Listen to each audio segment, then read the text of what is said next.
سہیل صاحب انڈیا سے، مفتی صاحب میں نے ایک لڑکی سے نکاح کیا، اس نے فون پر میرے ایک دوست کو اپنا وکیل بنا دیا اور میں نے 2 لوگوں کی مجلس میں قبول کر لیا۔ اب لڑکی کے والد اس کا نکاح مجھ سے کرنا نہیں چاہتے کیونکہ ان کو مزاروں پر جانے والا داماد چاہیے تھا، جبکہ میں بدعت سے دور رہتا ہوں، کیا میرا نکاح ہو گیا؟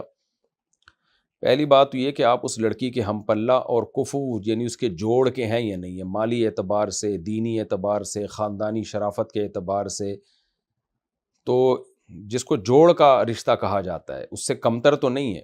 اگر کمتر ہے تو پھر لڑکی کے ولی کی اجازت کے بغیر نکاح غیر کفو میں ہوتا ہی نہیں ہے، اس کے لیے پیرالل اور ہم پلہ ہونا ضروری ہے۔ تو اگر جوڑ کے نہیں ہے تو نکاح ویسے ہی نہیں ہوا، اگر جوڑ کے ہیں تو پھر نکاح شریعت کے مطابق کیا ہو تو ہو گیا، ورنہ نہیں۔ اب شریعت کے مطابق میں کیا ہے کہ اب آپ نے یہ کیا کہ فون پر ایک دوست کو اس نے وکیل بنا دیا اور میں نے 2 لوگوں کی مجلس میں قبول کر لیا۔ بھائی وہ 2 لوگ کون تھے؟ وہ گواہ تھے، تو کیا اس لڑکی نے جس کو وکیل بنایا تھا وہ بھی اس مجلس میں موجود تھا جس مجلس میں گواہ تھے، یا وہ بھی فون پر ہی تھا؟ یعنی گواہ اس کی بات فون پہ سن رہے تھے، اگر گواہ فون پہ سن رہے تھے تو پھر یہ نکاح نہیں ہوا۔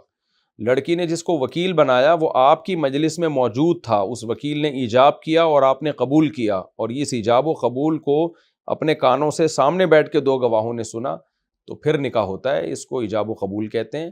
اگر صرف فون پہ ایجاب و قبول ہوا ہے یا وہ وکیل کہیں اور بیٹھا ہوا تھا، اس نے فون پہ قبول کیا یا ایجاب کیا اور آپ نے یہاں سے قبول کیا اور فون پہ دونوں کی باتوں کو گواہ سن رہے تھے، تو ایسے نکاح نہیں ہوتا۔